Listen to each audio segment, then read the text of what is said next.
Hello everyone, this is Logan59XP, here for another episode of the Nin-Cast, and for our second gaming news roundup of the season and of this year.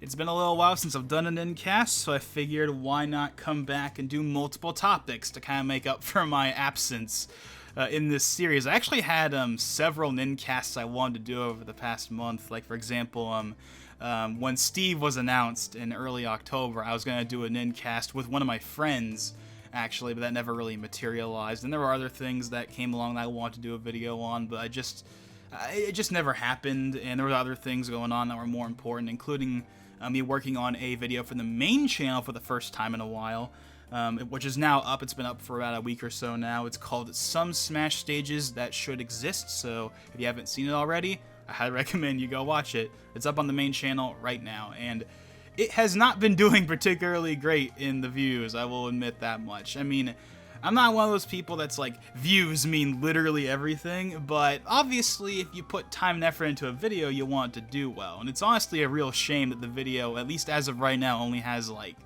barely 30 views, when all the other ones I've done in the same style have gotten at least 100, so that's a shame. But what are you gonna do? Maybe all of a sudden YouTube will start promoting it, and then all of a sudden, like, you'll get like 500 views for all I know. But regardless, you know, go check out the video, I guess is all I'm really saying here. But enough about that. Let's go ahead and let's get into our first topic here on the Gaming News Roundup number 2. This is, of course, probably the most relevant topic because, well, I mean, come on, it's obviously the most relevant of everything in here, at least to the general audience anyway. And that, of course, is the next generation is finally here. Both the PlayStation 5 and the Xbox Series X and S are officially out. Kinda. Well, they are out. They are out. Except for the fact that you can't really get any. Because scalpers and all that nonsense. That is traditional of big launches nowadays. Why are scalpers even still a thing? Why can't stores just, like, okay, because I know that some stores will have a, like, 1 unit per customer. Why isn't that, like, a universal standard? We wouldn't have to deal with these scalpers nearly as much. They wouldn't be as big of a problem if of all the stores. I don't care if you're Target, Walmart, GameStop, Amazon. I don't care if you're an e-tailer or a retailer. You should have a 1 limit per item restriction on something as big as a PlayStation 5 or a Series X, something that you know people are going to want, but you also should know at this point that they'll get scalped to death on eBay. Yeah, but I shouldn't have to say this, but obviously don't buy from scalpers. Don't spend $700, $1,000. Yes, I've seen people list like PlayStation 5s for like upwards of $1,000, if not higher, because scalpers are scalpers. Obviously, don't buy from the scalpers. Just don't. I don't think I have to tell you that, but I'm just saying it because it needs to be said. But enough about the scalpers. But yeah, but if you are one of the lucky guys that does have a PlayStation 5 or a Series S or X, then obviously you're probably really happy right now. There may not be a ton going on over in the land of Microsoft in terms of exclusives right now, as Halo Infinite was infamously delayed after the infamous reaction to the first gameplay demo, and, you know, then of course we had Craig and all that stuff, and then there's been other behind the scenes shenanigans that have been going on, like apparently one of the like directors left recently, or one of the producers, I forget which one it was, if it was director or producer, but you know, one of the leads on Halo Infinite not that long ago left the project. And then of course there was the infamous what was it, like I can't remember what it was called exactly, but it had something to do with colors. Like something about monetizing like colors for the skins or something. I can't remember exactly what it is, but I'm sure if you pay attention to that stuff at all, you know what I'm talking about, and you knew that caused a big uproar as well. But again, we're not here to talk about the wheelings and dealings of Halo Infinite. We're here to talk about the next generation. And even though Microsoft didn't really have any exclusives at launch, the fact is the Series X and the Series S even are still phenomenal systems for what they are doing. But of course, PlayStation, as is tradition for a while now, has the upper hand for the exclusives, and of course we got Spider-Man Miles Morales as well as Demon's Souls the Demon Souls remake that people have been wanting for a very long time, as well as it's kind of flown under the radar, and I get why. It's not as big, it's not as relevant, it's not as important in the grand scheme of things, but it's still there, and it's a game I think should still be acknowledged, and that, of course, is Sackboy, the new Sackboy, 3D platformer that came out. And by the way, both Miles Morales and Sackboy are also available on PS4, so you don't have to buy a PS5 to play those games, although I'm sure everyone that had any interest in those games by now already knows that. And they're both out now on PS4 and PS5, and Demon Souls is a PS5 exclusive, and that's also out right now, and to pretty much the surprise of no one, both Miles Morales and Demon Souls have gotten pretty good reception so far. I know there have been, of course, there's the whole thing with, well, less so Miles Morales, but and more so the Spider-Man remaster of the first game. You know, the whole, oh, the face is different and looks like Tom Holland, and for the record, like everyone else, I do prefer the old face, absolutely, and I do think that, of course, like everyone else, they should have just left it alone, because everyone was happy with the old face. There was no real reason to change it. The only reason I could think of for why they changed it was it had to have been something behind the scenes. Like, I know people have speculated, oh, maybe there was some kind of dispute with the original person that, did the face scans or whatever.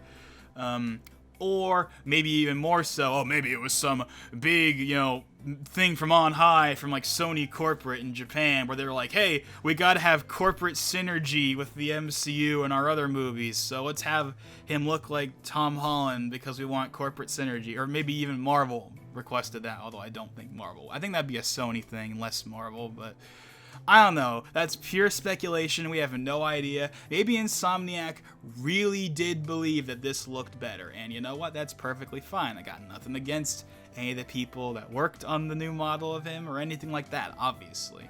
But, of course, like everyone else, I definitely believe that the original Peter Parker from the PS4 version was great as it is, and we didn't need to see him changed into basically Tom Holland. Even though I like Tom Holland, I like Tom Holland's Spider-Man, but, the Peter Parker that we saw in Spider-Man PS4 was unique. He stood out from him, and that's why people liked him. He wasn't just, Tom Holland on the PS4. And while obviously all of his personality, none of that stuff is different in the remaster, or in Miles Morales for that matter, but, that face. Obviously, the face thing doesn't matter to everyone. I've seen a fair number of people say, I don't really mind the difference, I'll get used to it. And to be fair, I haven't played Miles Morales yet. I was gonna get it, first, I was gonna get a PS5 at launch. I can tell you for a fact that never happened, for several reasons I won't get into. Mainly the fact that I'm broke right now, and also, PS5 pre-orders and all that nonsense.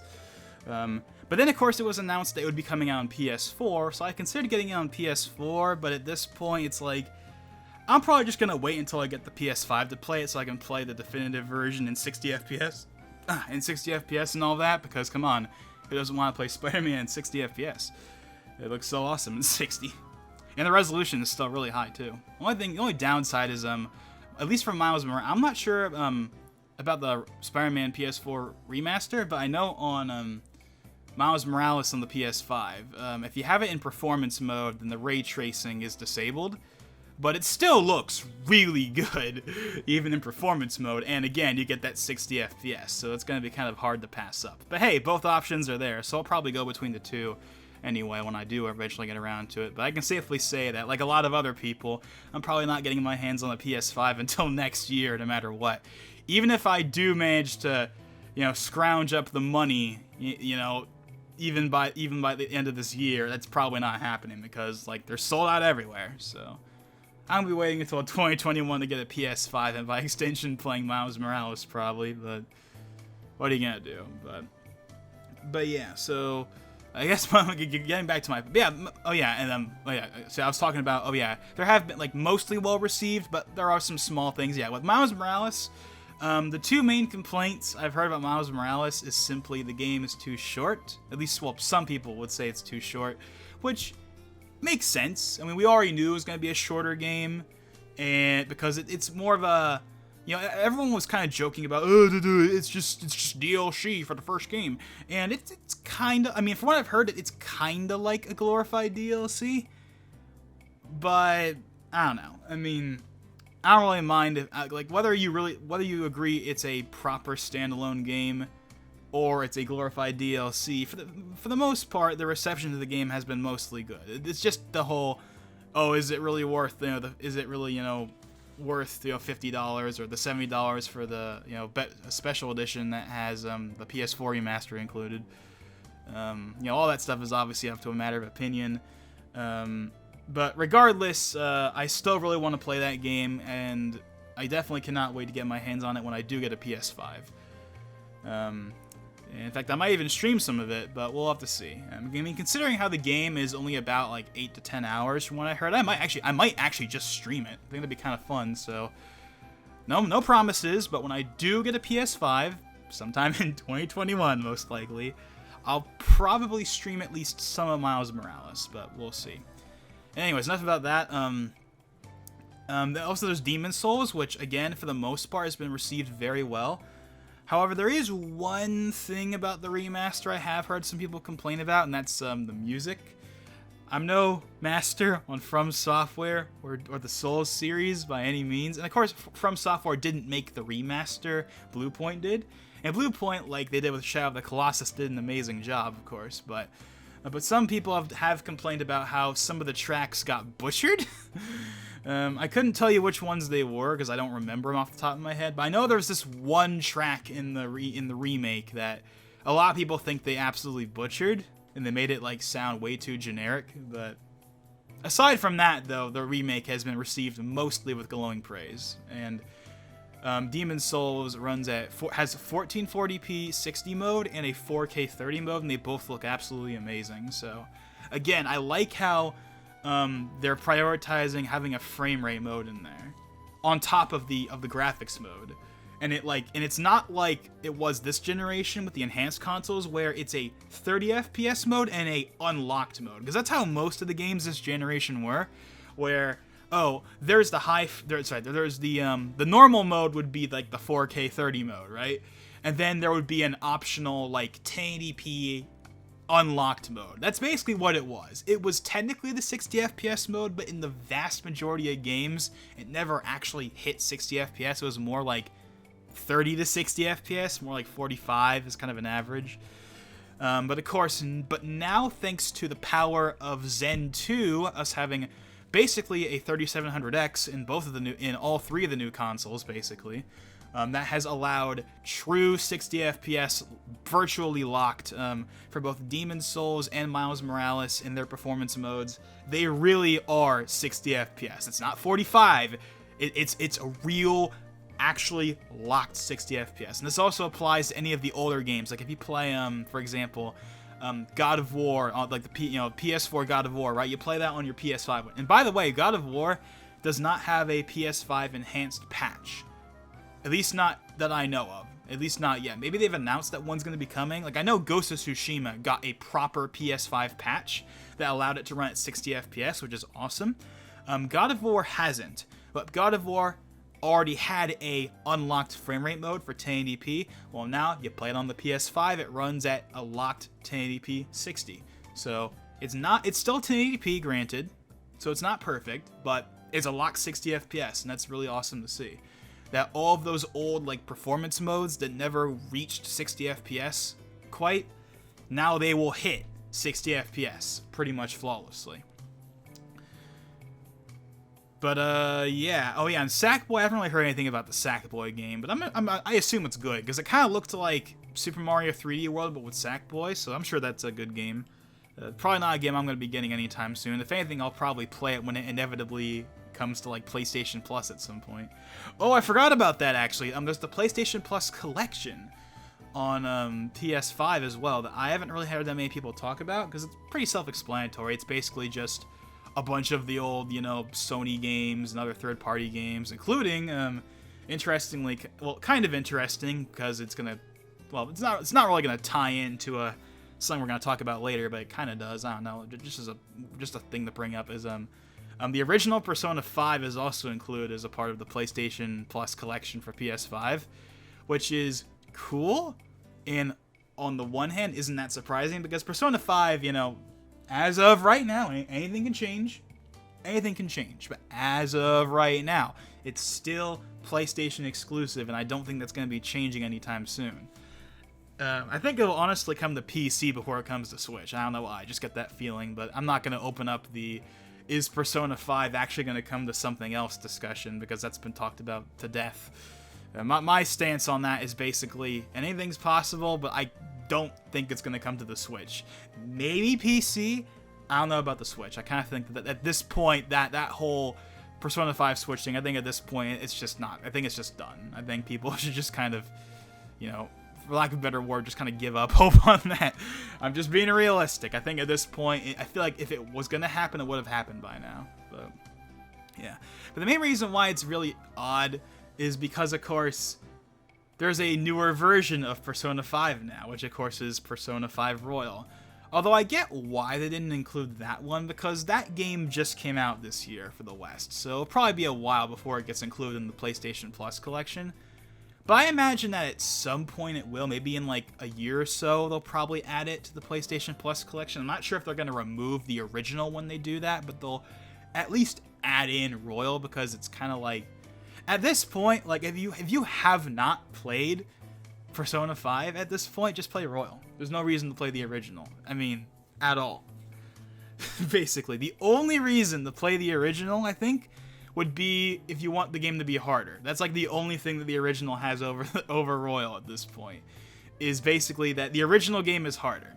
I will say that straight up. The Royal is definitely an easier game, mainly because of all the new stuff they added. That's really fun, really cool, but it does make the game easier. So if you want a harder game, then vanilla Persona 5, I guess, is the way to go. But for everyone else, just get Royal. It's the definitive version by far. It runs at native 4K on the PS4 Pro and now on PS5. So it's like, come on. So yeah, if you have a 4K screen especially, just play Royal, because you can go, because the original Persona 5 never had a PS4 Pro patch, which was kind of weird because it came out like right before the PS4 Pro came out in Japan, and it came out in like 2017 for the West. So it was kind of weird that it never got a Pro patch, but Royal was Pro enhanced on day one, even in Japan, and it does indeed run at a native 4K, not checkerboarded, not upscaled, not temporal injected, none of that.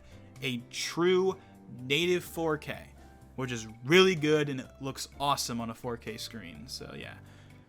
But enough about that. I was just bringing up the Persona 5 thing because it was just kind of an interesting thing to me when it was announced that, oh yeah, we're going to have vanilla Persona 5, but not Royal, which is the better version for the most part. So, but whatever. But enough about that. So I guess my main point of all this is the PS5's launch titles are pretty solid. You got two very solid heavy hitters in the form of Miles Morales and Demon's Souls. You got a sort of side game in the form of Sackboy. Again, nothing against Sackboy, just, it's not as big as the other two. And it's got the PlayStation Plus collection, which may not matter to anyone that already had a PS4, but if the PlayStation 5 is your first jump into the world of PlayStation, you're going to be able to experience a lot of the backlog just by having PlayStation Plus. So, that's pretty awesome. I already have most of the games that are on that service, so when I do get a PS5, I'm not going to be gaining that much out of it, but it's still nice to have, absolutely. And also, the PS5, from what I have gathered, definitely doesn't seem to have the same problem that a lot of the PS4s have in terms of the venting, because that was one thing that a lot of people had problems with, especially with launch PS4s and launch PS4 Pros, was how hot the console could get and how loud the fans could be. I've never had that issue. The PS4 Pro I have is the last version of the PS4 Pro that came out in 2018 alongside Red Dead 2. And because of that, it has the improved, I'm not sure what you would want to call it. Not improved fans, but that aspect, the cooling of the PS4 Pro that I have is a lot better than the ones on the launch PS4 Pros. So even when I'm playing, Warzone or something like that, the console is pretty quiet for the most part. So that was never a problem for me, but I know for a lot of people, base PS4s, launch PS4s specifically from 2013, 2014, and then launch PS4 Pros from 2016 were infamous for how loud they could get. never slowed down the console or anything, but they could get really loud. I never had that problem on the Pro, but it sounds like the PS5, it was like designed specifically to alleviate this problem. Like, the PS5's infamous form factor of how big it is, right? It's designed that way specifically so the console will stay cool. They put a lot of cooling into the PS5. And based on what I've seen from Digital Foundry and the like, it sounds like they succeeded with flying colors when it comes to keeping that noise profile as low as they could. So that's great. Again, now let's talk about Xbox a bit. So Microsoft was going into this launch, I definitely think, in an overall good position. I mean, I've talked about this in previous Nin-Casts, how Microsoft has come a very long way since the Don Matrick days of 2013, and it shows. Game Pass is obviously a big strong suit for them. They got a lot of games on there, and now with the Bethesda acquisition on the way, they're going to have even more games on there. They're going to have more exclusives. They're going to have more reasons to buy their systems. And the hardware itself is just very solid. Of course, continuing from the One X, the Series X is the more powerful of the two systems. Although, as of right now, that power isn't really being showcased the same way it wasn't last time around, where last time around with the base Xbox One PS4, all of the games, for the most part, on the PS4 ran better than the Xbox One, and the same applies to the Xbox One X compared to the PS4 Pro. But the PS5 to the Series X, despite the Series X having a more powerful GPU,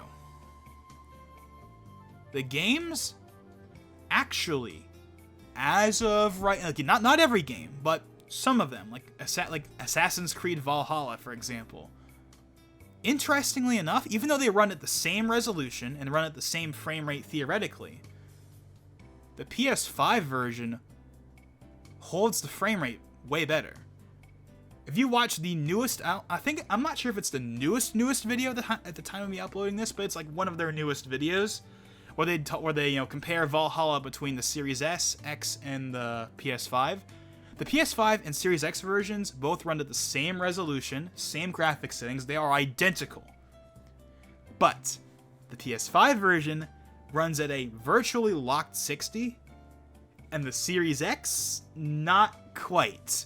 It can dip into the 40s a decent amount of time, which is really odd.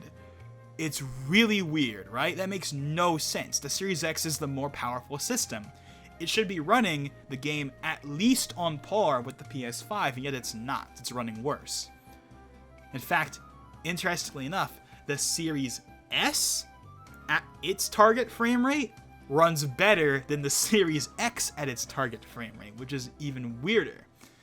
From what I've heard, it's some kind of API issue right now that's going to be addressed in a future update, so of course the frame rate will not be lower than the PS5's for long. I'm sure eventually Ubisoft and Microsoft will come in and they'll fix that, and then the Series X version will be on par with PS5, but it's definitely a weird kind of scenario that for the first time pretty much ever, there is no, the console that is in theory the better one, at least in terms of performance, isn't.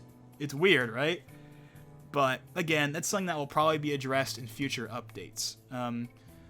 So the Series S then. The Series S, this is probably the most interesting console, honestly, of the three. Like, the PS5 and Series X are obviously great, but the Series S is different because it's something that hasn't been done before. It's not the first digital-only console. That was a year prior with the infamous digital Xbox One S, or as it was infamously called, the Xbox One SAD, which they discontinued a couple months ago in favor of just keeping the original One S around as their super budget console, when they also discontinued the One X, which they also probably did because, of course, they didn't want to confuse people, and of course, as we all know, the Xbox naming scheme over the last couple of years hasn't, well, at least with, the series consoles, has been confusing for a lot of people. I mean, for me, it hasn't. I've never had issue with the naming scheme because I know what all the hardware is supposed to be. I know what a 1S, 1X, Series S, and Series X look like and what they are. I know what the consoles are. I know what makes them different. But obviously, the problem of the names isn't even for us. For people like you and me that know all this stuff. We know that the Series S is a Series S and not a Series X or a 1S or whatever. We know what all the consoles are and what they're supposed to be. Me and you are never going to confuse one console for another. But of course, Grandma or whatever buying little Jimmy a console this Christmas. Yeah, I can already see it. In fact, it's already happened. It's already happened. Although this time it wasn't actually, although I believe this time it wasn't actually, Grandma's fault. I remember a while ago when Series X pre-orders first went up, a lot of people ended up ordering 1Xs by accident. Okay, so that part was just the the whole people are gonna confuse. Okay, yeah, that part wasn't on the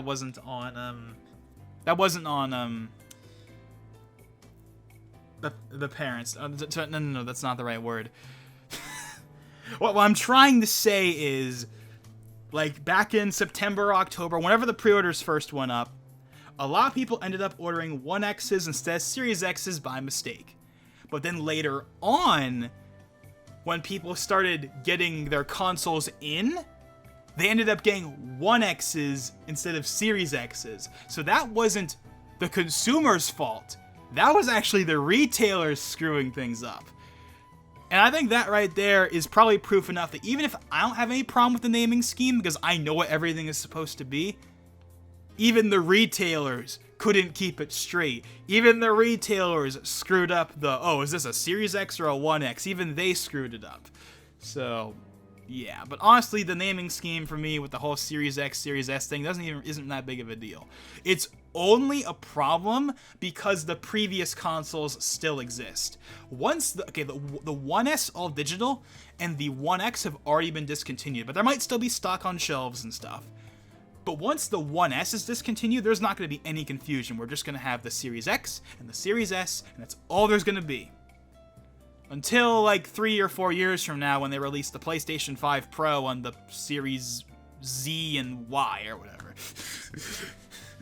Oh man, that might be a little confusing depending on how they call it, assuming we're going to get one at all. Because that's another thing I've heard people talk about is, are we going to get mid-gen refreshes? Because the main reason why we got mid-gen refreshes this time around was because the base consoles on launch in 2013 were weak. Like, in the grand scheme of things, compared to previous generations, they were weak. Mainly the CPU. The GPU and the RAM were fine, but the CPU is infamously weak. It was back then, and it is now. The infamously the infamously slow Jaguar cores infamously held back a lot of games. And I remember even like years ago, people talking about how this generation has been mostly just the same types of games, but they look better. Well, that's because of the Jaguar cores. Yeah, we had a much better GPU and we had more RAM. Like, everything else was notably better than the previous 360 and PS3 generation. But the CPU held games back. It really did hold games back. And you could tell that even by the end of the generation, we were reaching that point where the CPUs are really starting to become a bottleneck, especially on the consoles that weren't optimized as well because of various reasons, like the base Xbox One. But yeah, but this generation's different because not only do we have a great CPU, not only do we have 16 gigs of RAM, which is obviously 2 times the amount we had last time. And we have great GPUs that support ray tracing and all that stuff in both consoles. But more important, and we got the NVMe SSD. But more importantly, we have a genuinely really good CPU in all the consoles, which is a 8-core 16-thread Zen 2, which is basically, as I've said before, so basically the consoles have basically a cut down 3700X. And while yes, Zen 3 just came out, and we're going to talk about that a bit later, Zen 2 is by no means a slouch. Zen 2 is still an absolute beast. In fact, I'm going to be upgrading to a 3700X, or maybe even a 3900X, depending on how things pan out, by the end of the year, if all things go according to plan, but that's a story for another time. But yeah, so we got a genuinely really good CPU in all the consoles on top of all the other specifications being better. So that means that once we get out of this cross-gen period of, games being built for the Xbox One, PS4, so they have to, so they can't be truly next gen. Once we get past that and we start, and developers start making games that are truly built for the PS5 and the Series consoles with their Zen 2 CPUs and their NVMe SSDs, that's when things are going to get, that's when we're going to truly see new, well, at least in theory, that's when we're going to start to see truly new things being happening in games that isn't just the graphics being better. Because, I mean, who doesn't like better graphics? We all like better graphics. I like better graphics, you like better graphics, but a lot of people are kind of tired of a lot of the games these days. Well, not all the games, but at least like in the Western AAA space specifically, being basically the same types of games, just they look better. And obviously for some people that's perfectly fine, but a lot of people want to see like truly new things being done in games, and that's something that can actually be done now because we have a truly great CPU as well as a blisteringly fast NVMe SSD, which is a huge upgrade from the silver platters of the previous console generation. So that's definitely going to be interesting to see when we get to that point. But of course, we're here in the launch period, so therefore most of the games are cross-gen. Even some of the exclusives, as again I said, Miles Morales, while it's an amazing looking game on PS5, it still came out on PS4, and it looks great on the PS4 as well, as you'd expect. I mean, Spider-Man PS4 on the PS4 looked amazing, so of course Miles Morales is going to as well, but obviously that was an indication that, well, if the game is being released on PS4, that mainly means that the game is not going to be a true next-gen game until we get into, like, later in the generation. Like, for example, like 2015, like late 2014 and as well as 2015 for the 360 and PS3, they were being pushed to the absolute brink. And you could tell that games were clearly being forced onto the system. Probably the most infamous one is the infamous Black Ops 3 port for 360 and PS3 looked absolutely horrible and ran horrible, and it didn't even get that many updates. It was a bad release.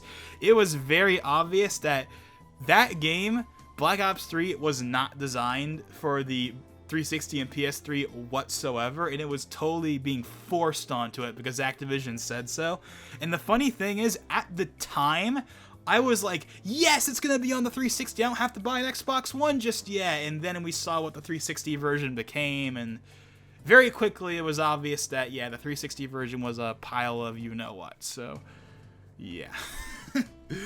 But again, so so maybe in like late 2021 or 2022, like when the PS4 and Xbox One, once they basically switch into FIFA mode, basically, where the only games they really get are just updates for existing stuff. Like Minecraft will be updated on those consoles for years to come, I'm sure. I mean, Minecraft on the 360 was updated until last year. The last update for the 360 version came out in 2019.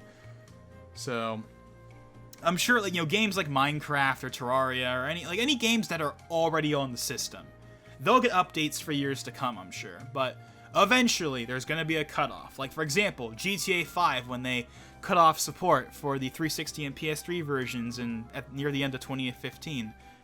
And also Advanced Warfare, how they stopped getting new guns on the old versions because of the RAM limitations. That's going to happen. Maybe not as fast, because the main reason why those, like how old Advanced Warfare and old GTA 5 and games like that, the reason why they stopped and also old Battlefield 4 didn't get like the Dragon Valley map, the reason why that happened was mainly because of RAM limitations, because the last gen, technically the Xbox One and PS4, now they're the last gen consoles, technically. But, I'm still going to refer to last gen as 360 PS3 for a little while anyway, so whatever. So the 360 and PS3 had puny amounts of RAM for a modern day game. So it made sense that was the reason why they had to cut things and why they had to stop supporting those games. But 8 gigs of RAM in 2020 isn't that bad. It's not that big of a bottleneck. Now, obviously, no one nowadays is going to build a gaming PC with 8 gigs of RAM. You're going to have at least 16.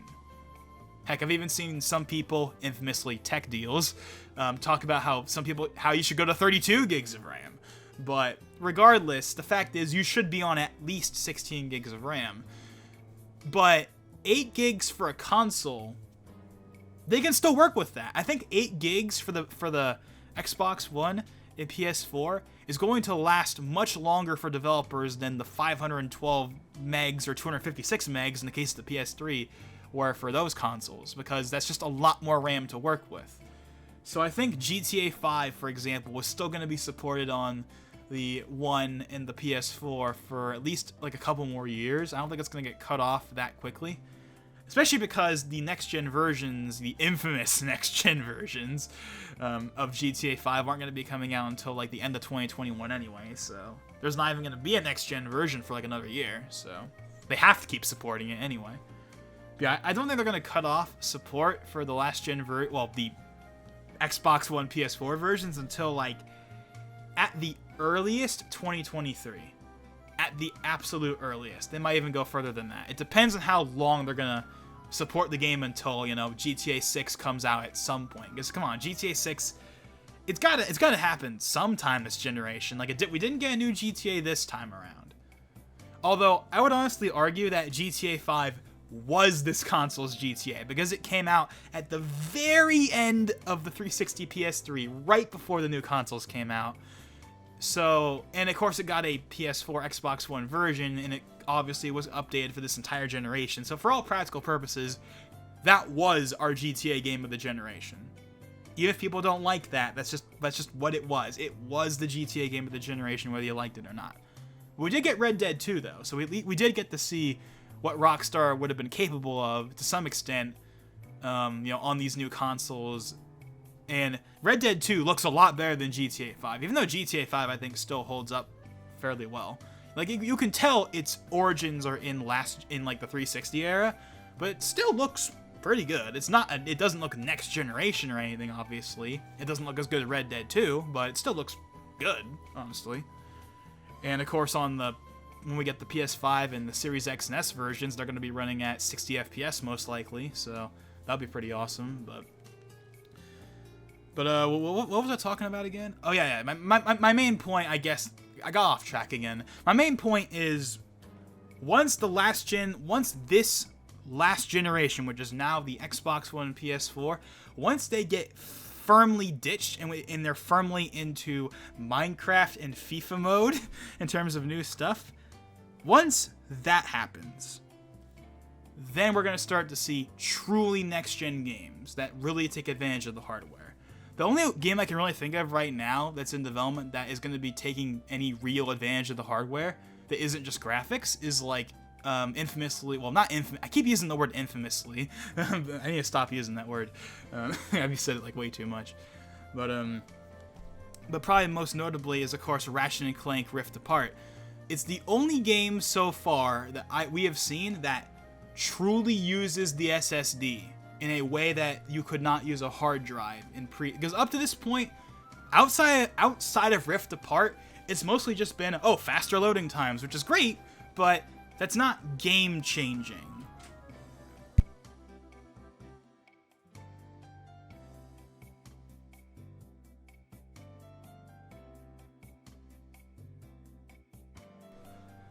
But yeah, like, but you know, like having the game load in like 2 seconds compared to like 30 seconds, is that cool? Absolutely, but is it game changing? Well, it's game changing in one way, but it's not game changing in the sense that it literally changes how the game plays.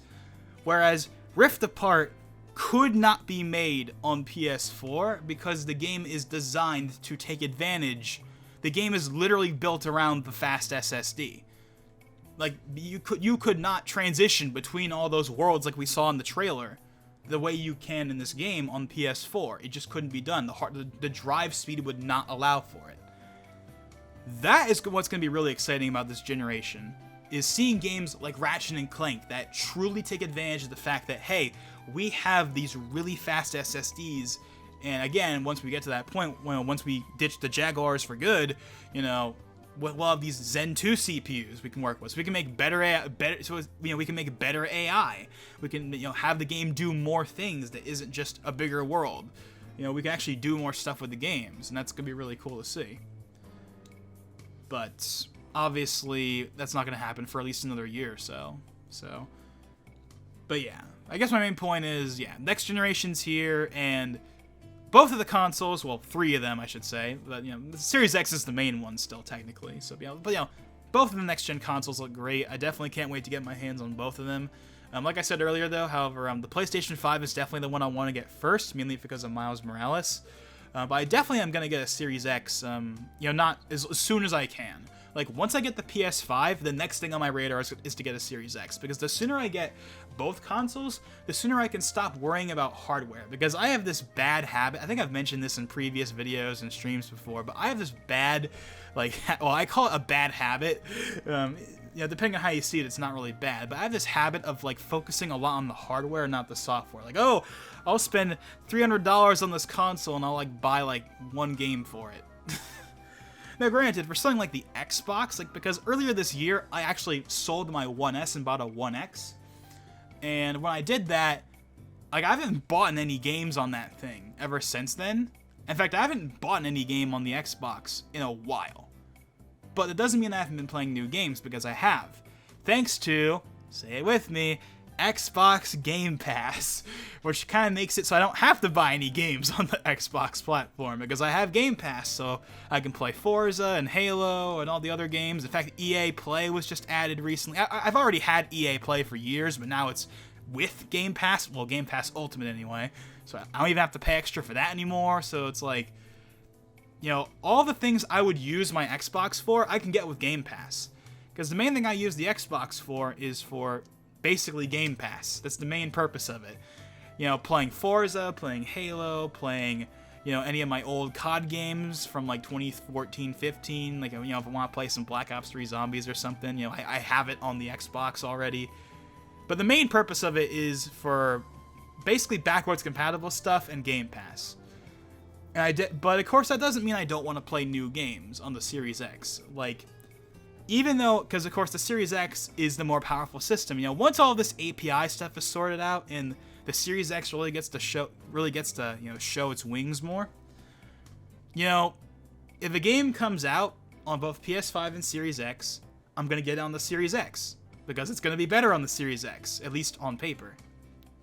But who knows? Who knows? And the Series S, I would actually be very interested in the Series S if it wasn't for the fact that it doesn't have a disc drive.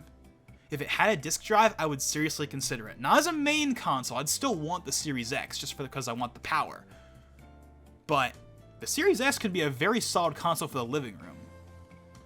Especially for my dad, because my dad's been playing, he's been getting, in the last, year or so, he's been getting back into games. He used to play games, back in, the 90s and early 2000s, but then, me and my brother were born, and he stopped playing games for the most part, as he had to do, things that you do when you're at that stage in your life, work. So he didn't really have time or any interest in really playing games. But a couple of years ago, he started playing. My brother got my dad into Breath of the Wild. Then after that, he started playing other games. This year he's played He played Red Dead Redemption 2 and The Witcher 3, and he's right now playing Doom Eternal, actually, on my 1X, thanks to Game Pass. So, yeah, but obviously my dad is not going to be super picky about the resolution. In fact, he's actually made quite a few jokes about how much I care about the resolution of games and the resolution of stuff in general. So, if I could get a Series S with a disc drive, I would totally put that in the living room, and that could be the console he uses. Because he's not going to care if the game's only 1080p or 1440p or whatever. As long as he can play the game, that's all that matters to him. So the Series S would be perfect for the living room. Absolutely. It'd be a great console to have out there. Especially since well, then again, it would probably be a good console for out there anyway, since... Again, the main purpose is Game Pass, and that's what he would mainly use it for. All the games he would play would be from Game Pass anyway. Witcher 3 was from Game Pass, Doom Eternal was from Game Pass, so it's yeah. But the reason why I would want a disc drive on it is, one, because I just want to have a disc drive. I want the option of being able to use disc games. But also because, well... we have some old backwards compatible games. For example, my brother, even to this day, he'll still, pop in Black Ops 2 and play some Origins out there. So, You know, I want to have a disk drive so he can play Origins without him having to drag the Series X out there. And also, we couldn't get a Series X for the living room anyway because it literally would not work because of the form factor. Well, at least I don't think it would work. If the PS5 would fit, the Series S would fit. I don't think the One X could.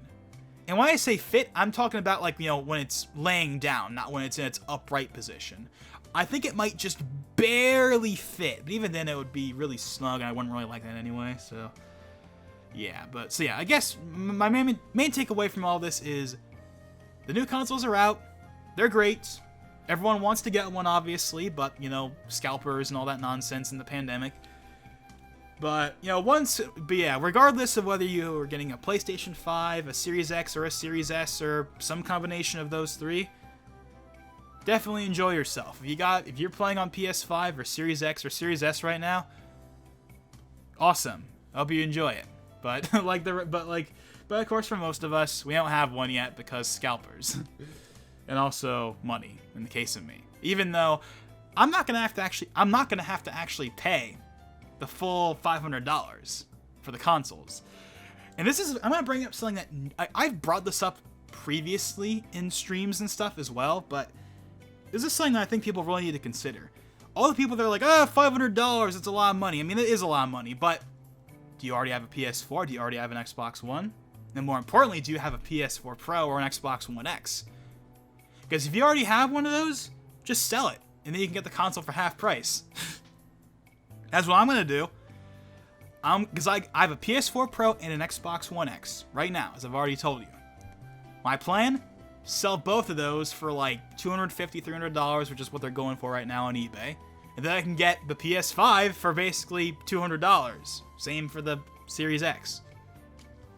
Why has no one thought of this?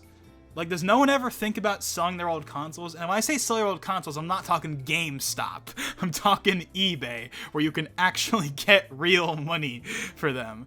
Like, why does no one ever do that? I don't understand that. Like, I don't know why. Maybe people just want to keep their old systems, and they just don't think about selling their stuff. But I sell stuff all the time on eBay, and it's one of the reasons why I've been able to afford the things that I have. Because if I had to pay $500 for a One X back, like a couple years ago, there's no way I would have been able to get that. But I had a 1, I sold that, I got a 1S, I sold that, and then I got a 1X, and I was able to get a 1X for like $200 because of that.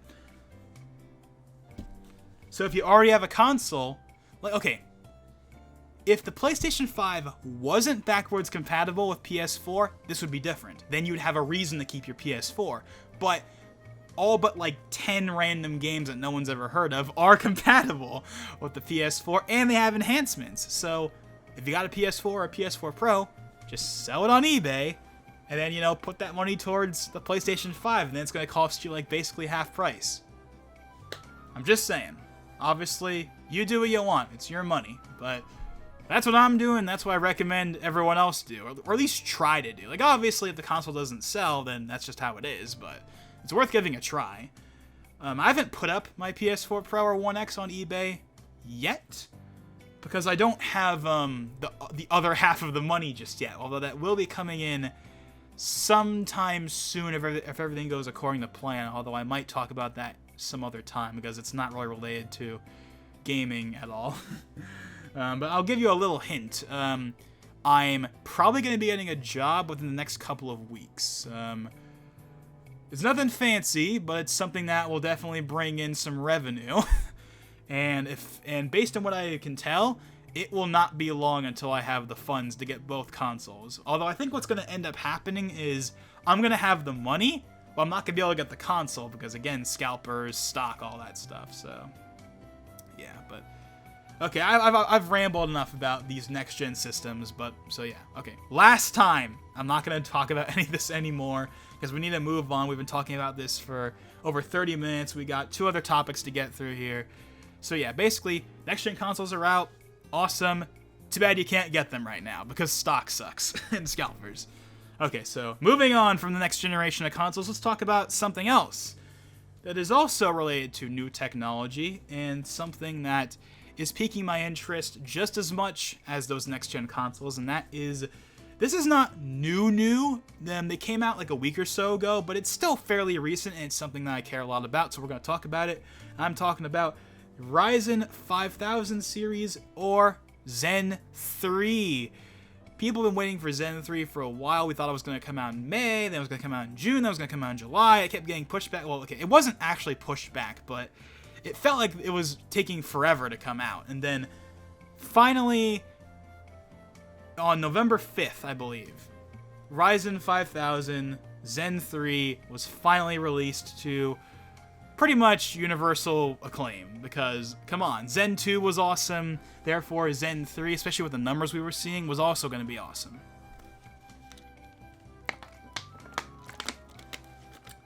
Just had to drink some water right there. But yeah, so Zen 3 is very important for a variety of reasons. But first, let's go through the history real quick of Zen so far. The original Zen came out in 2017, and it was infamously known as, this was AMD's, first real competitive product in the CPU space in like 10 years. Ever since like the Core 2 Duo, I believe, Intel's been on top. But because they've been on top for so long, they infamously got, there I go, saying the word again, infamously, lagged behind in innovation and performance improvements. And by the time we reached Kaby Lake at the beginning of 2017, there was like no improvement. The jump from Skylake to Kaby Lake was the smallest we have had the entire time. I mean, it got okay, for example, I think the biggest jump we had up until Zen came out.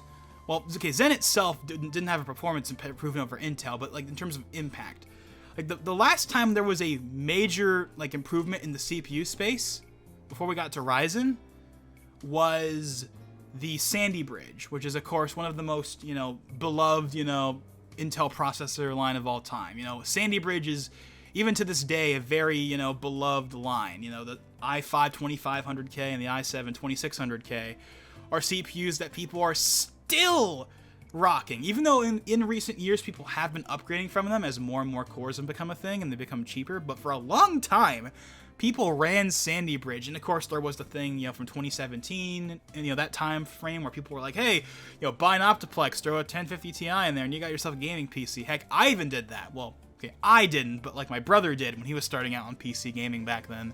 Now he's got a Ryzen 5 1600 and a GTX 1070 Ti and 16 gigs of RAM, a proper computer now. But he started out on a Dell Optiplex with an i5 2400 with a 1050 Ti, and it worked. It performed fine. It performed pretty well for the price tag, and even nowadays I would not be against the idea of me getting an Optiplex, although I have been going back and forth on whether or not I want to have a secondary computer or not, because a part of me really wants to have a proper secondary computer, but at the same time, get a cheap Optiplex, because the main reason why I would want a secondary computer, honestly, is for functions that the main computer can't do. For example, most modern cases, my case doesn't have a optical drive on it, which I get it, but I would actually love to have a Blu-ray burner. I know that's super niche. Who buys a Blu-ray burner in 2020? But I do, because I want to be able to make backups of of videos and stuff like that. So I would love to have a Blu-ray burner, but I can't really do that because there's no disk drive. There's no 5 1/4 bay, I believe is what they're called. That's the size of the optical drive bay for PCs. I believe it's 5 1/4. I don't have that. My old case had it, but not this one. So the idea is get a Dell Optiplex, throw the burner in there, and we're set.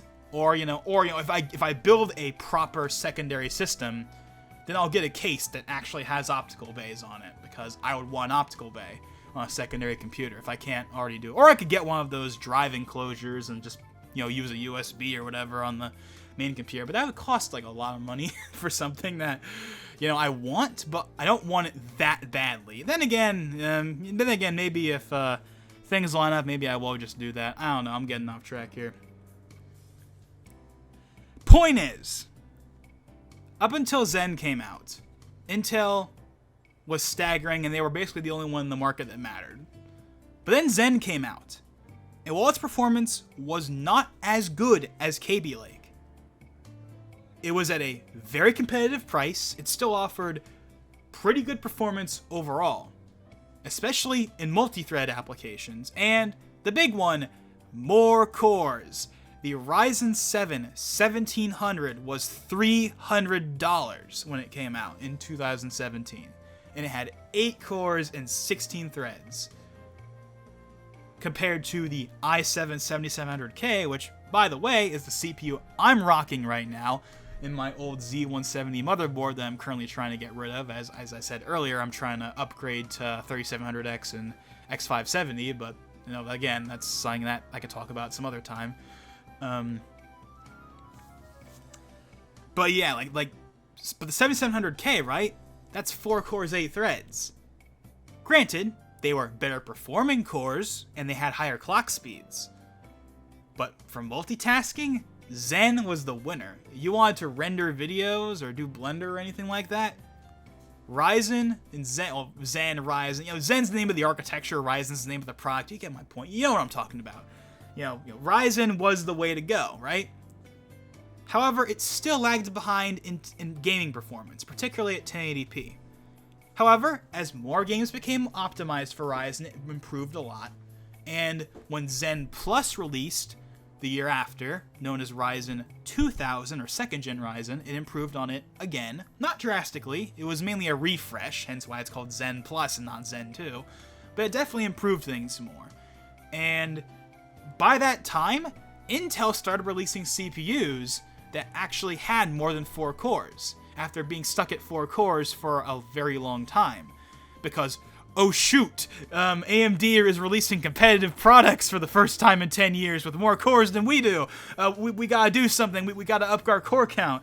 So, in late 2017, they released Coffee Lake, which was, up until this year, was the newest version of their architecture, even though it didn't change that much, infamously still.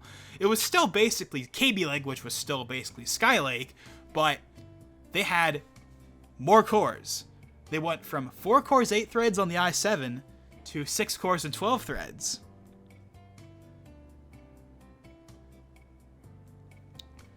However, even still, they didn't have 8 cores, 16 threads, and overall Ryzen was still better.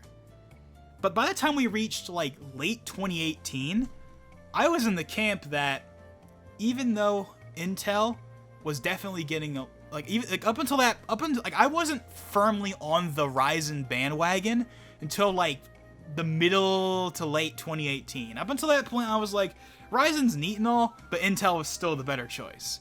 Once we got to the point where you could get a 2700X for $250 in late 2018 or whatever, by that point it was yeah. By that point, compared to, I believe at that time, the newest processor for Intel was the 9900K, which was also 8 core, 16 threads.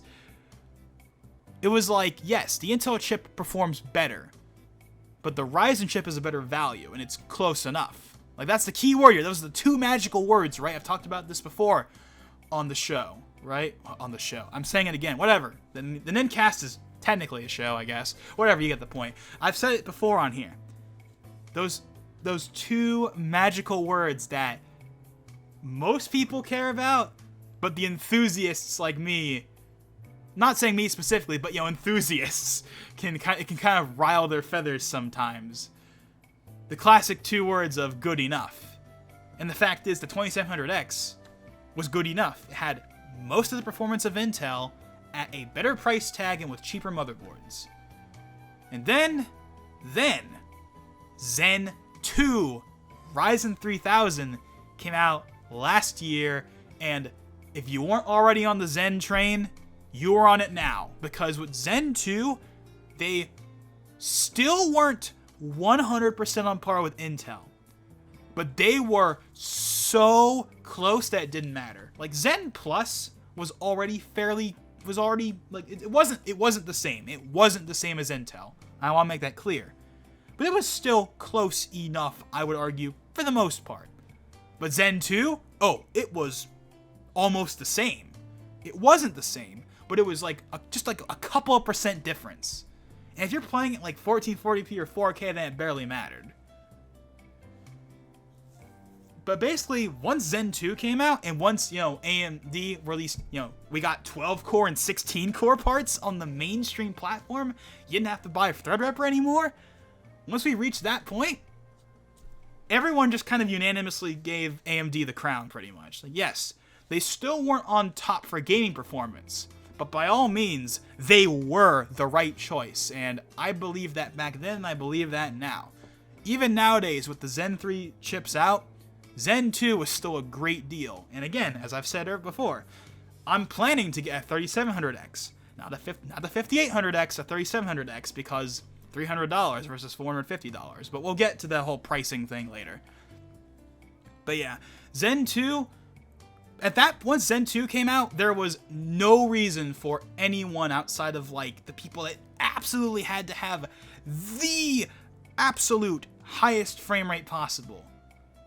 But for everyone else, for the vast, 99% of people, Zen 2 was the way to go.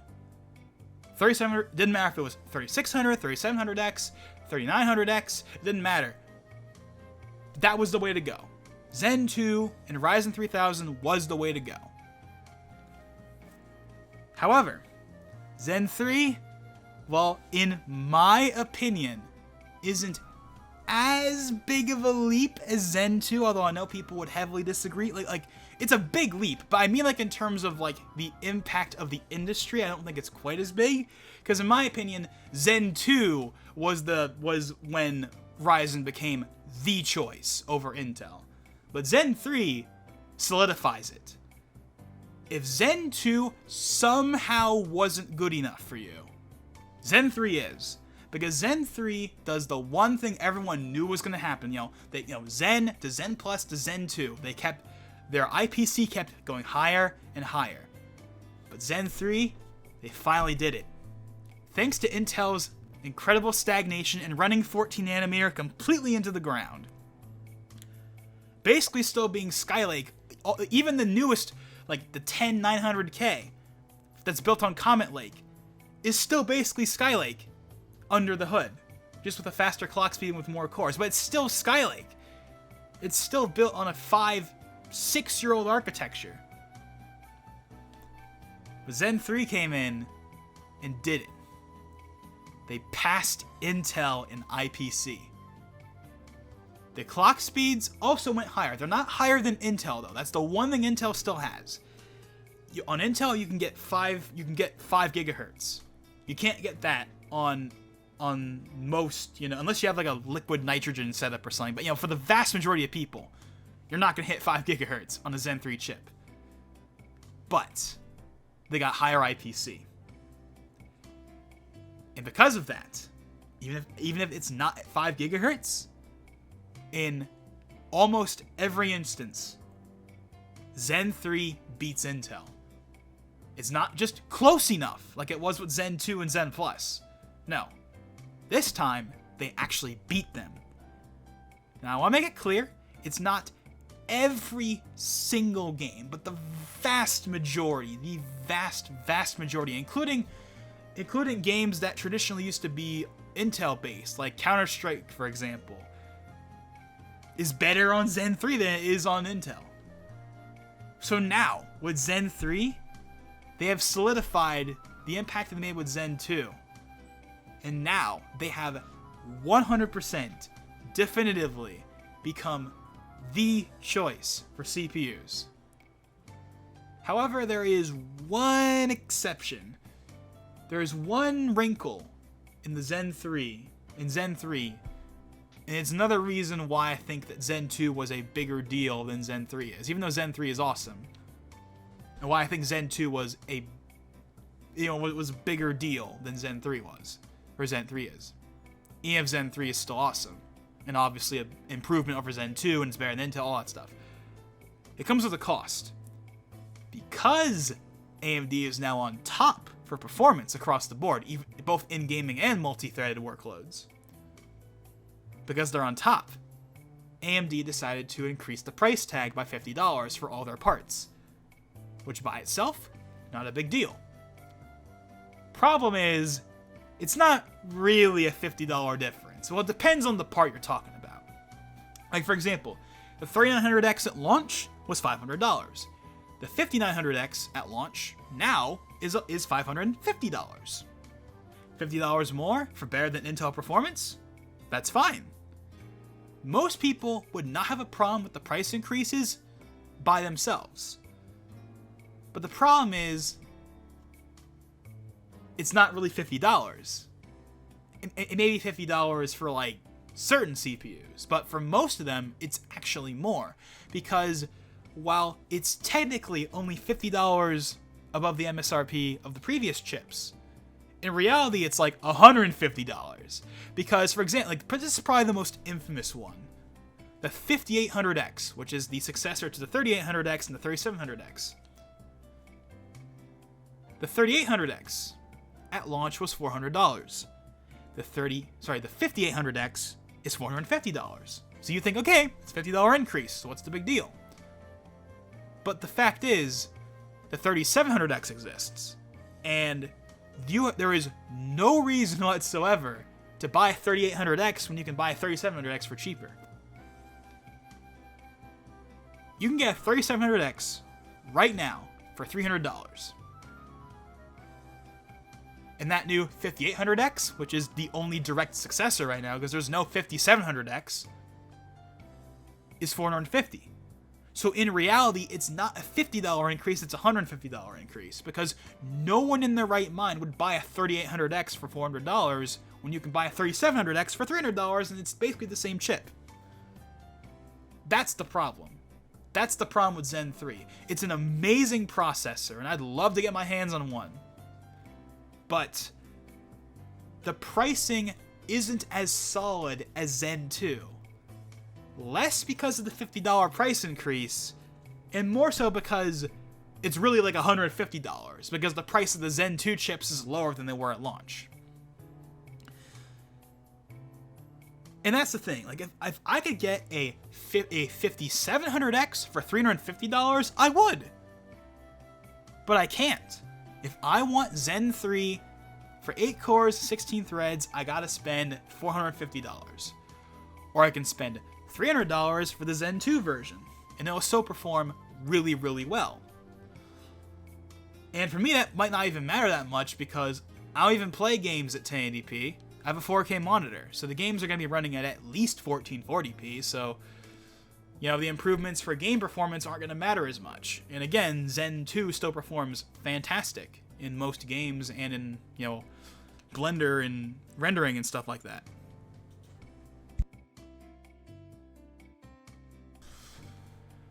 So yeah, it's kind of like, yeah, so that's the main problem with Zen 3. It's my only real complaint, and the only complaint that most people even have with it, because again, performance-wise, Zen 3 kicks ass. But the price, it's just not as competitive as Zen 2. And also by coincidence, Intel. Up until this point, even during like the FX era, AMD has been like the, you know, not the okay, maybe in the FX era it was like the value or budget choice, but you know, even for most of Zen, like, you know, Zen Plus, Zen 2, they've been cheaper than Intel.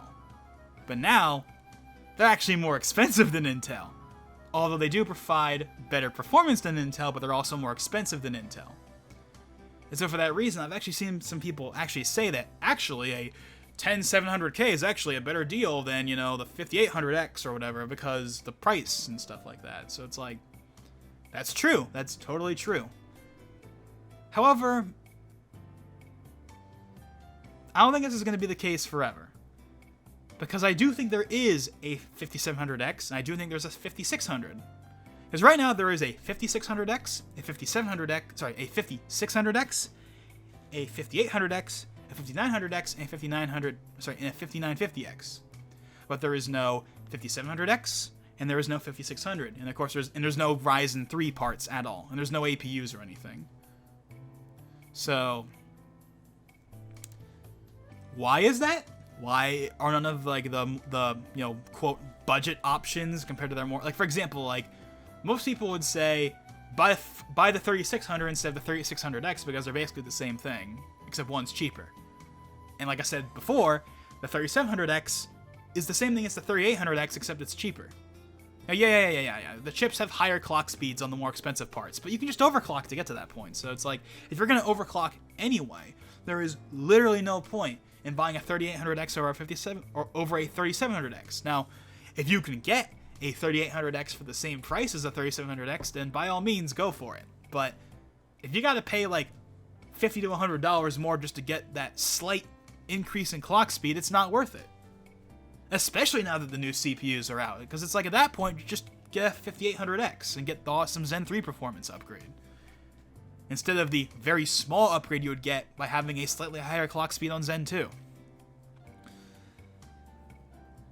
But of course, that's just my opinion, after all.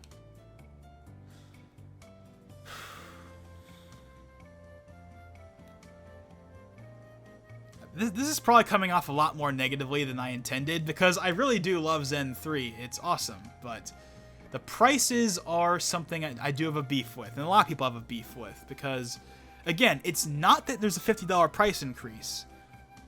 That is not the problem. If there was a 5700X, and if it was $350, that'd be fine. People would be completely fine with that. But that's not how it works. That's not how it is right now. The 5600X is $300, and that's only 6 cores, 12 threads. Whereas, like, the 3600 is, like, less than 200. And the 3700X, which has more cores, although it's slower because it's Zen 2 and not Zen 3, is the same price tag as the 5600X. So it's like, should I go with a 5600X because the cores are faster, or should I get a 3700X because there's more cores for the same price?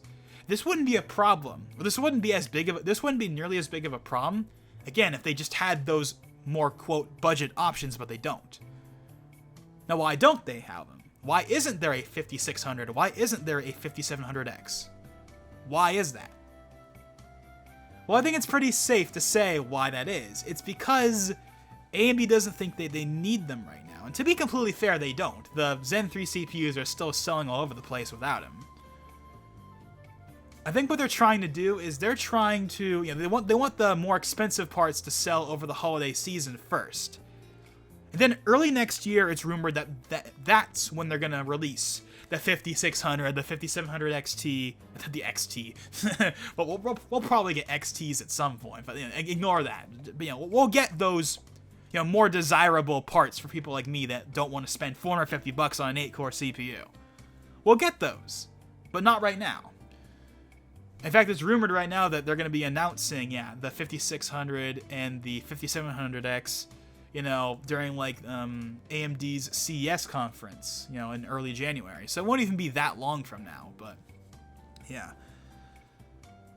But so yeah, I guess that's what I gotta say on Zen 3. Again, this probably came off as more of a rant but that's not what I'm trying to do here. I'm just trying to be, kind of fair here, because Zen 3 performance-wise is awesome. But the price tags, at least for like, the 8-core and 6-core parts, are higher than they actually would be because there's no lower-end versions. But they're going to come eventually. We're going to get a 5600, and we're going to get a 5700X for like $350. We're going to get that next year, guarantee you. But just not right now. So for that reason, if you're building a new system and you're wondering, should I get Zen 2 because it's cheaper, or should I go Zen 3? I mean, of course it's completely dependent. Like, if you care about gaming performance above all, go for Zen 3. But if you don't mind taking a bit of a hit in the gaming performance, but still having a fantastic CPU for a better price, I say get a 3700X over a 5600X. I say get a 3900X over a 5800X. That's another thing too, by the way, is the 5800X is $450, but the 3900X is $400 now. You can get 12 cores for cheaper than 8 cores. Like, if you're doing anything that would require 12 cores whatsoever, get the 3900X. That's a no-brainer. Because the 5900X is $150 more. So, Or at least I think it's $150 more. Yeah, it is. Because again, the whole like, oh, if it was MSRP, it wouldn't be that much more, but because the CPUs are cheaper now. Yeah, I've already went over that whole thing. So, yeah, that's kind of, yeah, so. I guess that's my thing on Zen 3, so yeah. Bottom line, great CPUs, would love to get my hands on one, but the price tags are higher than I wish they were. But it's not the price increase by itself, it's just because the Zen 2 CPUs are notably cheaper. But that'll be fixed in due time once we get the 5600 and the 5700X. And of course, if you are on a B450 or X470 board, you have to wait until January anyway to upgrade to a Zen 3 CPU in the first place. So yeah. So now that we've talked about that, let's go ahead and get into our final topic. This is going to be fairly short because honestly there's not that much to say about it, but it's something I wanted to talk about real quick because if you watch anything I do for any length of time over the last couple of months, you will know I have talked about this quite a bit. And that, of course, is Persona 5 Scramble, a game I've been waiting for over a year now. A game that came out in February in Japan and still hasn't gotten even an announcement of a Western release. Yeah. I've talked about this several times. I was even going to make a full-fledged video about it at one point, but it never really happened. But finally, after all these months of waiting for anything on Scramble for the West, it looks like we may finally have some confirmation, maybe. Maybe not for the US specifically, but at least for an English release of the game. So for context, the way the Persona games work is it comes out in Japan first, then like a while later it'll come out in Asia, as in like Singapore and Taiwan and stuff like that. And it will normally have English in it. Then a little while later it comes out, in US, Europe, Australia, like the West, right? And it's full on English like you would expect. They did this for Scramble too. Well, kinda. Let me give you some context. Scramble came out in February 2020 this year in Japan. And of course, because it was a Japanese release, it only had Japanese on it. No English whatsoever. Then, in June, the game came out in Taiwan, Hong Kong, and South Korea, I believe. And of course, the games had Chinese and Korean on them. However, normally, like maybe a month or so later, we would have gotten the English release. But because of the pandemic, we don't have any confirmation. Again, Atlas and Koei Tecmo have left us completely in the dark when it comes to Scramble. That's why it's been so frustrating, because they have been completely in the dark with us. There is no confirmation on anything, basically, other than the game is most likely coming, because why wouldn't it be? That's basically the only thing we really have to work with. But here we are in November, and there's not even an Asian English release. But Royal, by context, which came out for us earlier this year, in February this year, the Asian English release came out, and then like a couple weeks later, it came out in the West. Properly. Also in English. So, we haven't had that for Scramble. The Taiwan, Hong Kong, like the Asian, well, okay, it's not the Asian releases we're going to get into, but yeah, those versions didn't have English on them. Those were just Korean and Chinese. But now, finally, there is an English version on the way. Kinda. Because the Asian English version has been seemingly confirmed thanks to some listings that have shown up on various Asian retailers, such as a Pakistani one and a Singapore one and in a Indonesian one. So it's kind of the Pakistan one kind of caught me off guard. Like, I don't think of Pakistan when I think of Asia, but that's just kind of one of those things that a lot of us here in the West are kind of used to. Like, we all know that like the Middle East and stuff it's a part of Asia. We all know that, but when we think of Asian, we think of like, China and Vietnam and stuff like that. We don't think of, we think of like, East Asia and South Asia, not Middle or West Asia. We don't think about that, right? But regardless, on multiple sites, a English version of the game has shown up. Now, I want to make something clear here. If you've been paying attention to this Scramble stuff for any length of time, you will probably know that last year, Sega filed a trademark for Persona 5 Strikers, and with a logo and everything. And this is presumably, even though I've made my voice very clear on this in the past, that even though I really don't want it to be called that,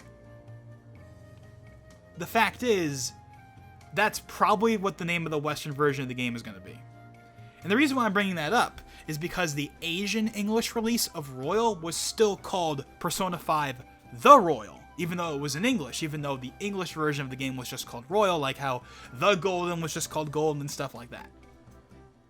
But this Asian English release is still called Persona 5 Scramble the Phantom Strikers, not Strikers. But that makes sense, because the Asian releases have always been the Japanese name, not the English name. So you might think that doesn't mean anything, but if there's an English release that is more or less confirmed for Asia, that must mean that the Western release is not far behind.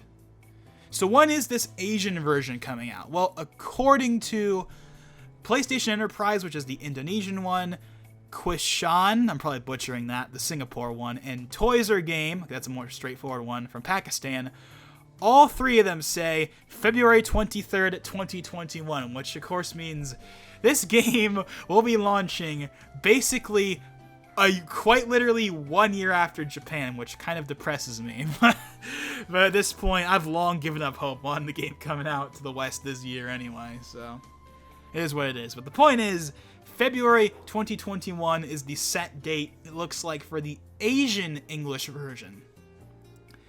Which probably means that the Western version, the one we're going to get here in the US and in Europe and Australia, that's probably going to be coming a month or so after. So like March or April, which would line up with how Royal was released. Because Royal was February for Asia, but then it was, March, like late March, like the last day of March for us. So that's probably what they're going to do again.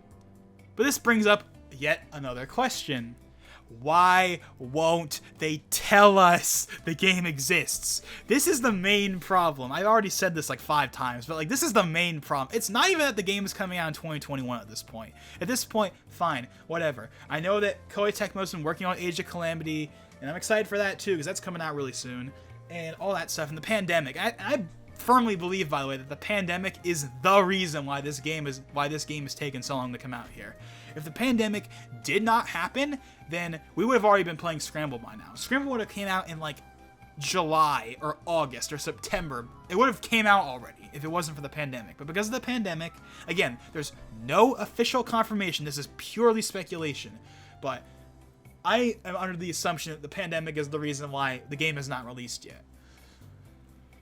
So, but it looks like we might be getting some real confirmation soon, because hey, if the game is coming out in Asia in English in February, then yeah, as I already said, that means the Western release is gonna be right after, which means Atlus and Koei Tecmo will probably by the end of the year finally give us a true confirmation, and we'll officially know a release date, and we'll get a trailer with the English voice actors and everything. And by the way, that's another thing that's been a topic of discussion is Scramble gonna have the English voice cast, or is it gonna just be like Q2 where it's just the Japanese voices? Which, for the record, to be completely transparent, I would be 100% okay with, because I only play the Persona games with the Japanese voices anyway. Not hating on the English voice cast. The English voice cast is awesome. I just play with the Japanese cast. That's just my preference. So, I'm just saying. But obviously, but obviously they should have the English cast, right? But here's the thing people are forgetting. The only reason why Q2 didn't have the English voice cast was because it was a late generation 3DS game. The game in Japan already didn't sell that well to begin with, so when they did the localization, because it came out in like June of... It was like the last big 3DS game to come out in June of 2019. Like, they probably already knew the game was not going to sell that well. So it's like, why put in the resources to dub it when no one's going to buy it anyway? That's why, again, there's no confirmation on this, but that's why Q2 was Japanese. Like, it had, English text and everything, but that's the reason why it only had the Japanese voices. It's because it was a late generation 3DS game. That's the only reason why. The only reason. Scramble is different. Scramble is the sequel to Persona 5, which is Atlus's most, profitable game ever. So, of course they're gonna dub it. And it's not on the 3DS, it's on the PS4 and the Switch, which are modern consoles people own and play. And even with the PlayStation 5 now out, as I was talking about way earlier, not a lot of people have the PS5 right now because, scalpers and stuff. And that's not going to change until next year anyway. And even then, the PS5 is still backwards compatible with the PS4, which means most likely I'm going to end up playing Scramble on the PS5 and not the PS4, which is kind of cool, but also really screwed up because it means that we've had to wait that long for the game that I'm going to be playing it on the PS5. That should not have happened. I should have already beaten this game on the PS4 Pro months ago, but I haven't because of the pandemic. So chances are me and probably some of you guys too are going to be playing Scramble on your PlayStation 5s. Which is just kind of weird, which is really weird to think about, but hey, at least it means we get a locked frame rate. I mean, the demo already ran great on the PS4 Pro, but now we'll get like absolutely locked performance and resolution. So that'll be pretty cool. Plus, from what I remember, from what I heard anyway, because Persona 5 Scramble, like a lot of Koei Tecmo's other games, has like a resolution and resolution frame rate toggle, like the Neo games, and as well as Fire Emblem Warriors, and the frame rate mode is 1080p, but the resolution mode is, I believe, from what I heard, there's no Digital Foundry video or anything to confirm this, but I believe it's 1440p up to native 4K, which means in theory, if I run Scramble on the PlayStation 5, it'll run at native 4K and at 60 FPS. How awesome is that? Scramble, native 4K 60. That would be awesome. But yeah, so I guess the long and short of it is simply that, yeah, Scramble looks like it finally has a release date, at least for Asia, which means that the Western release will not be far behind, and you already know that I cannot wait to play that game. I've not seen any spoilers for it outside of stuff we've seen in trailers. Outside of like the first couple of trailers, that's it. I don't know anything else. Yeah, I definitely can't wait to get my hands on it and finally being able to play that game. Oh, the only thing I really ask is that please don't change the name. Like, at this point, I'm not gonna be picky. Like, beggars can't be choosers, right? So it's like, I've been begging for this game to come out, so I can't be like, yes, it's finally coming out, and be all like, boo, the name is different.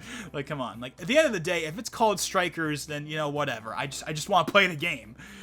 And admittedly, Strikers is the more accurate name for the game, but we've been calling it Scramble for, like, over a year, so I don't want to change it up, And plus, there's nothing wrong with the name.